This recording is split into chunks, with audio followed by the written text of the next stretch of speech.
Olá, boa tarde. Está começando o Momento Saúde. Hoje é terça-feira, depois de um feriadão aí do Dia das Crianças, nós voltamos aqui com informações para vocês. Bom, antes de começar, eu gostaria de falar, se você está só me vendo, mas não consegue me ouvir, vá até o gerente ou responsável da unidade em que você está e peça para que ele ou ela aumente o volume da televisão, porque só assim você poderá escutar aqui as principais notícias que a gente vai dar, vai falar do nosso tema de hoje, que eu vou falar daqui a pouquinho qual que é.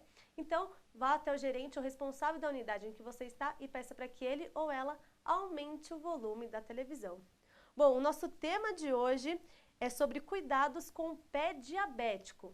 E você pode participar mandando a sua pergunta no nosso e-mail, que é o tvdasaude@gmail.com, tvdasaude@gmail.com, ou você também pode ligar aqui pra gente e falar a sua pergunta no telefone 9090 3129 9092. 3129 9092. Manda a sua pergunta que a gente está esperando para respondê-la, né? Qual que é a sua dúvida? Bom, como eu já falei, o tema de hoje é sobre os cuidados com o pé diabético e aqui do meu lado já está o Dr. Fábio Batista, que é médico ortopedista da Secretaria Municipal da Saúde. Tudo bem, doutor? Tudo bem, Roberta. Boa tarde. É um grande prazer estar aqui com vocês, falando sobre esse complexo cenário, mas bastante apaixonante, que é esse tema de cuidados com o pé diabético. Com certeza. Doutor, e para a gente começar, o que é um pé diabético, para as pessoas entenderem? Muito bem. Bom, o pé diabético, mais do que uma complicação do indivíduo diabético, ele é um quadro sindrômico muito complexo que comumente acomete os pés e os tornozelos dos pacientes portadores de diabetes. Os achados clínicos comumente encontrados seriam a perda da sensibilidade e seus desdobramentos, né? Deformidades, limitações de mobilidade articular, rigidez nas estruturas que proporcionam a mobilidade do segmento locomotor, feridas nos pés e nas pernas com grande dificuldade de cicatrização, infecção, alguns casos com problemas circulatórios que pode eventualmente levar esse doente para uma perda da extremidade.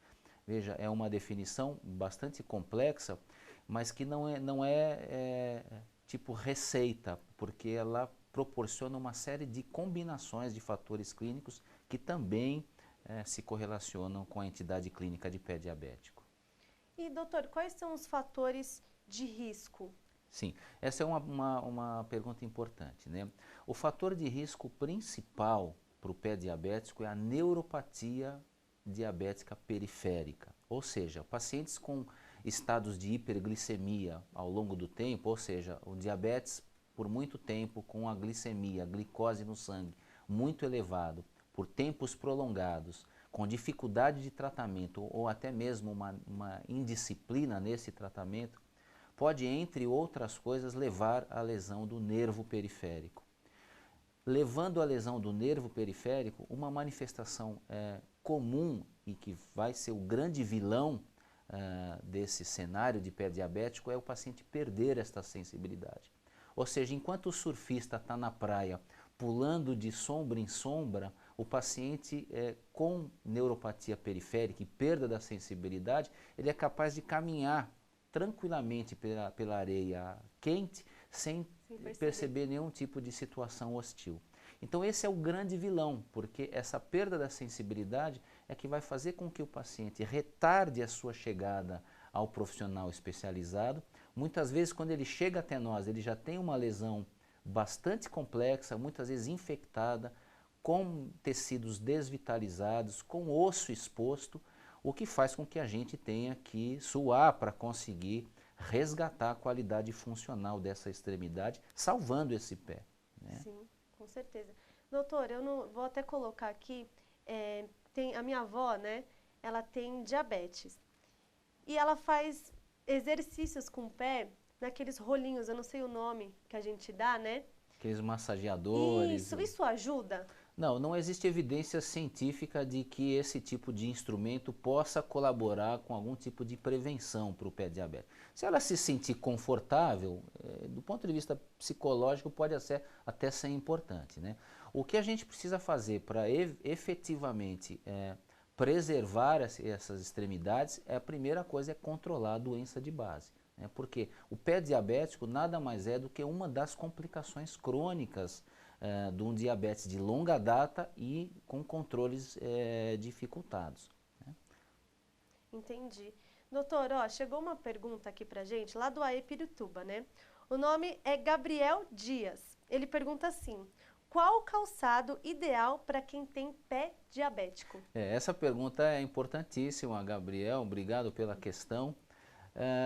Veja bem, o calçado apropriado para o indivíduo diabético, né, a prescrição desse aparelho ele deve ser feita por um profissional de saúde. Então, assim, essa ideia de se chegar numa casa e falar, vim buscar um sapato apropriado, a gente não recomenda. Então, o profissional, a equipe de saúde familiarizada com esse contexto é que vai avaliar a sua condição clínica e vai prescrever o calçado ideal. Algumas características básicas desse calçado é possível a gente discutir, mas ele não serve para todos os casos, porque a gente brinca que o pé diabético, na verdade, ele não tem receita de bolo. Existe a necessidade de uma avaliação individualizada e muito cuidadosa para a gente orientar ou prescrever um aparelho que melhor se adeque a cada indivíduo.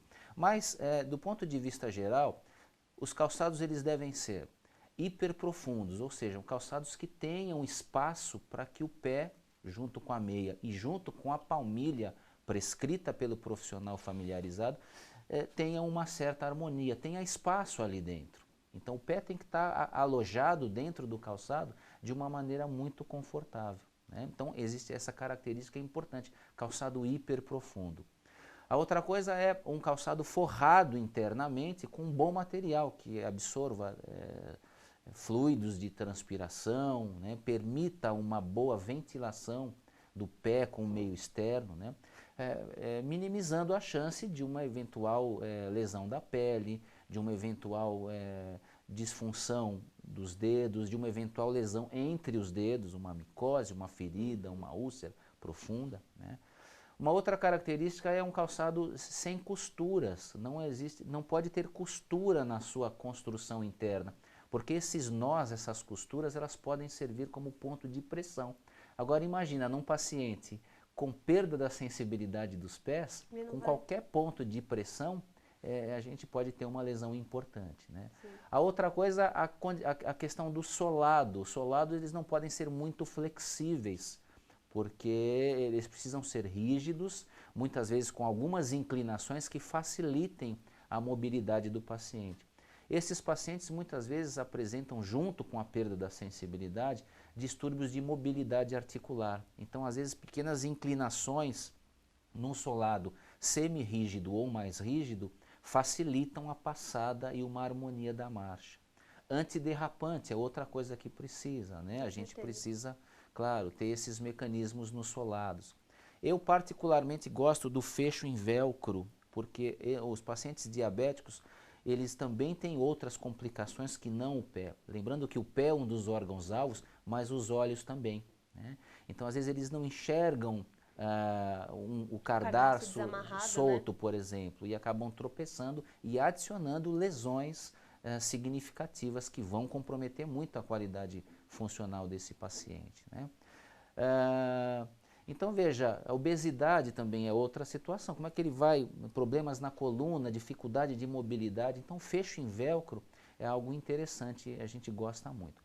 Essas são características gerais que a gente deve observar em todo o calçado. Mas assim, ainda vale a pena a gente lembrar, não existe um tipo de calçado para todos os pacientes que tenham essa condição clínica. O paciente deve ser avaliado cuidadosamente e a prescrição da palmilha, da meia e do tipo de calçado deve ser feita individualizada por um profissional de equipe de saúde treinada para este segmento, obviamente. Com certeza, doutor. Então, sapato apertado... Sapato apertado, jamais. nem pensar. Salto alto, né? Isso é a gente Sim. vê uma grande dificuldade, às vezes, de adesão no sexo feminino, né? Isso é muito comum. Parece que os homens, eles toleram um pouco mais, né? Porque as mulheres, às vezes, acham o calçado um pouco mais, menos cosmético. E o que a gente tenta discutir é o seguinte, quando o calçado ele é muito bonitinho, que ele começa a se aproximar demais das exigências da moda, é porque ele está se distanciando dos propósitos terapêuticos. Então, veja, isso não significa que um calçado feio ele é terapêutico. A gente precisa estar atento para isso, né? Muitos pacientes às vezes falam, olha, eu vou numa festa, eu vou num batizado, eu posso colocar um salto alto só para aquele momento? A gente também não recomenda, porque às vezes questão de minutos pode aparecer uma lesão significativa. Então, uma ferida, uma descamação da pele que pode se contaminar e infectar de uma tal forma que às vezes a gente admite esses pacientes na emergência com risco de perda de extremidade. Então, veja, eu acho que a conscientização de que o diabético de longa data, com perda da sensibilidade, com deformidades, com limitação de mobilidade, precisa se conscientizar de que ela precisa de cuidados apropriados e que tem riscos, né? E que tem riscos. Com certeza. Doutor, e aproveitando, né, dos calçados que a gente está falando para o pé diabético, chegou uma pergunta lá da UBS Vila Borges, né, que fica lá no Raposo Tavares. É do Ricardo Ferraz, ele pergunta assim, quem tem pé diabético precisa usar algum tipo de meia especial? Sim, isso é importante também. Veja, as meias, né, elas não devem ter elástico. Esse punho no meio da perna não deve acontecer, né, porque dificulta aí a drenagem venosa, a drenagem linfática, né? Pode comprimir algum sistema arterial. Então, devem ser meias preferencialmente de algodão, porque algodão, que é um material de boa ventilação e de boa absorção dos fluidos locais, não deve ter elástico, né, no punho, deve ser uma meia remalhada, sem costura também, porque aquele nó na parte que fica próxima aos dedos, também pode ser um ponto de pressão. Então não deve ter costura lá na extremidade próxima aos dedos, né? E uma situação importante, a gente recomenda o uso das meias brancas. Por que meias brancas? Primeiro porque ela suja rápido e obriga, obviamente, se fazer uma higiene dessas meias. Segundo que, num paciente que é muito vulnerável a ter uma lesão de pele, uma ferida, a meia branca identifica rapidamente se existe uma descarga purulenta, se existe um sangramento. E se o próprio paciente não identificar isso, às vezes o cuidador ou um familiar que, olha, sua meia está suja, sua meia parece que tem uma mancha de sangue. Então, estimula o paciente a buscar rapidamente um profissional para ver o que é aquela lesão, né? A gente lembra que mesmo essas pequenas lesões, elas jamais podem ser menosprezadas. Uma pequena lesão no canto da unha, muitas vezes, se não manejada de forma adequada, pode levar a uma infecção e à perda de uma parte do pé. Então, são lesões que requerem uma vigilância muito importante e muito íntima dos profissionais de saúde. Com certeza. Doutor, e para a gente continuar, eu quero falar com você que está aí nos assistindo na unidade de saúde, quer participar aqui do nosso tema de hoje, manda a sua pergunta no tvdasaude@gmail.com tvdasaude@gmail.com. Ou vocês também podem ligar no telefone, pode ligar cobrar, não tem problema, no 9090 3129 9092. 3129 9092. Manda a sua pergunta, que o tema de hoje aqui é muito importante, né? O cuidado aí com o pé diabético. Doutor, voltando aqui para as nossas perguntas, tem uma coisa que eu acho que também às vezes as pessoas têm uma dúvida. Todo diabético tem o pé diabético? Sim, isso é importante, né?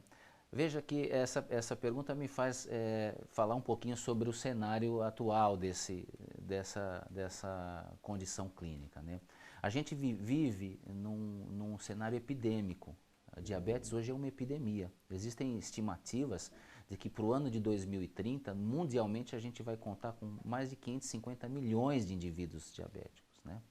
E vejam que 50% desses pacientes diabéticos desconhecem a doença e vão identificar essa doença na vigência de uma complicação, de uma ferida que não cicatriza, de uma lesão no olho, de uma alteração renal. Então isso é importantíssimo, né? Veja, quando a gente diz pé diabético, academicamente existem categorização de risco. Então, pelo simples fato do indivíduo ser diabético, ele tem pé diabético. Agora, a gente vai categorizar qual é o risco desse paciente. Então, academicamente, existem 4 categorias, 0, 1, 2, 3. O que seria a categoria de risco 0? Seria aquele paciente diabético com a sensibilidade dos pés preservadas, geralmente o diagnóstico de diabetes é recente, não tem nenhuma grande deformidade no pé, tem uma qualidade funcional desse segmento bastante satisfatória e tem a circulação preservada. Ou seja, ele tem um pé diabético, porém ele é categorizado como risco 0, vamos dizer assim. Entendi.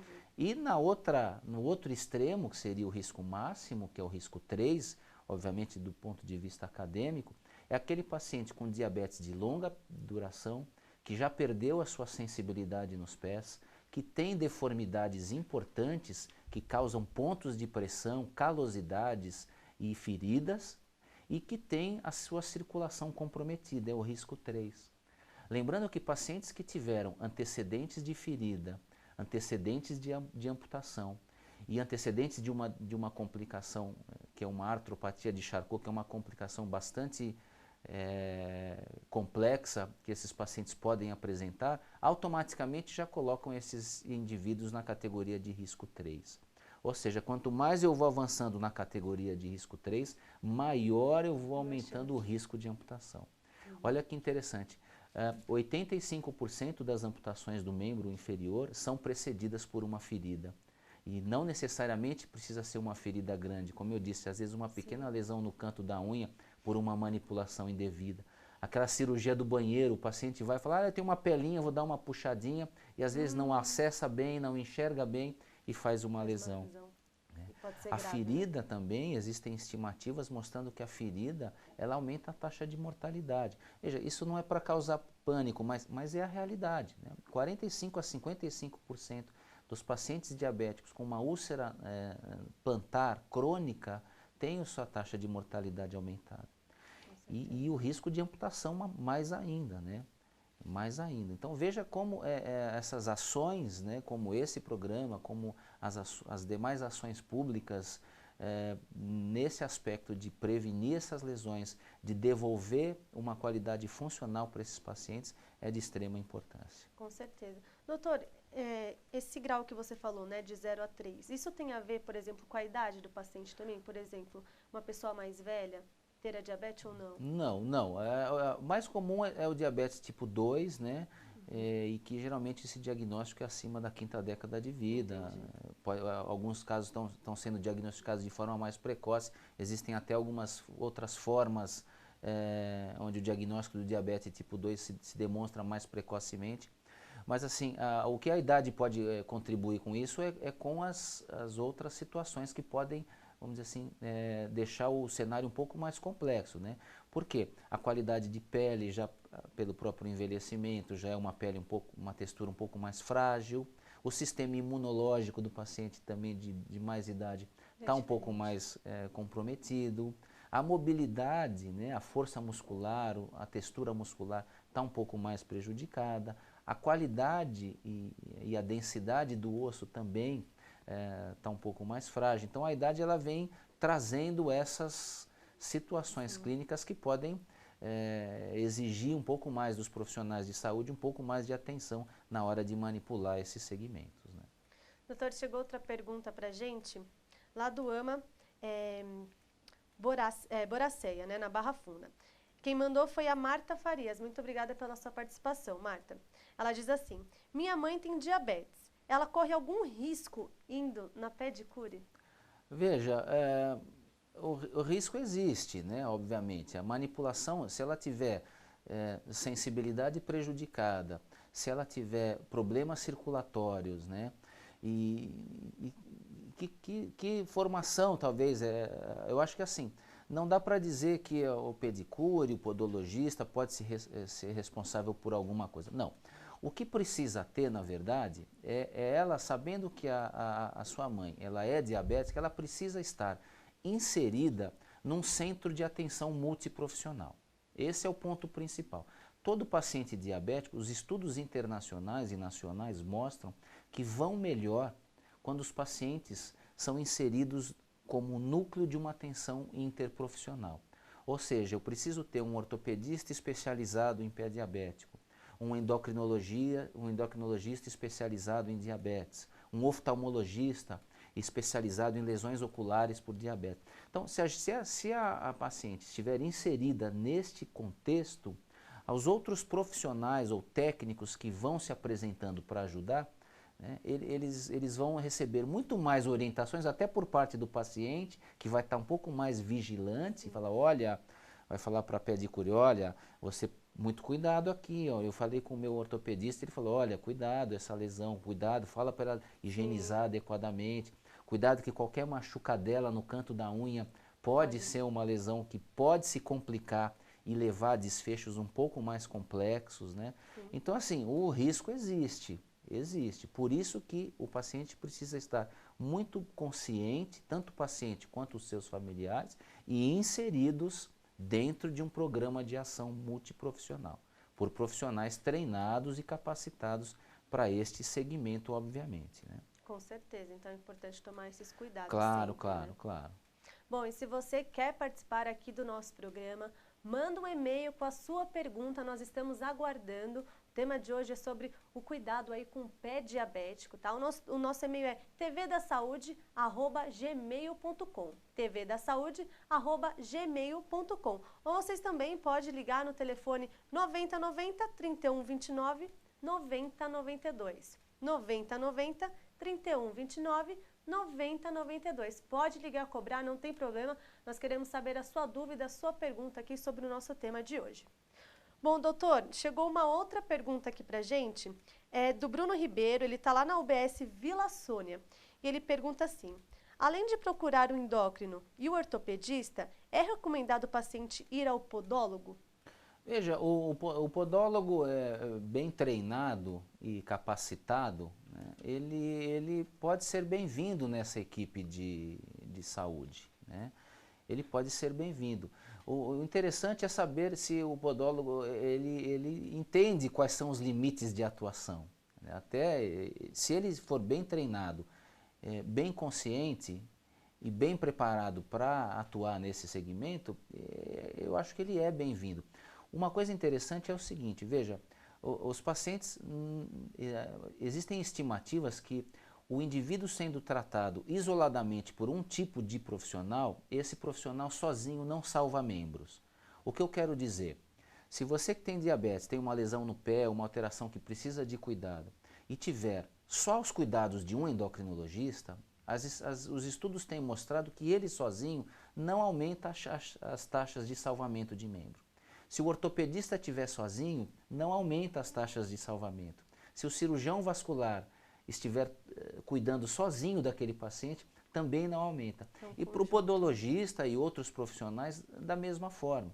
Então, o paciente ele precisa ser conduzido por uma equipe multiprofissional. Eu acho que essa é a pedra fundamental para a gente cada vez mais orientar, conscientizar e salvar essa extremidade, porque é possível sim o paciente diabético manter o controle da sua doença, minimizar as chegadas de complicações crônicas e terminar a sua trajetória aqui com os pés numa qualidade bastante satisfatória. Esse é o nosso alvo, né? No mundo inteiro se lançam mãos de estratégias para a gente conseguir isso, diminuir as taxas de amputação, mantendo a qualidade funcional desse segmento. Olha que interessante, Roberto, em 2005, no editorial da Lancet, mostrava que ocorriam 2 amputações por minuto às custas de uma complicação podal no indivíduo diabetes.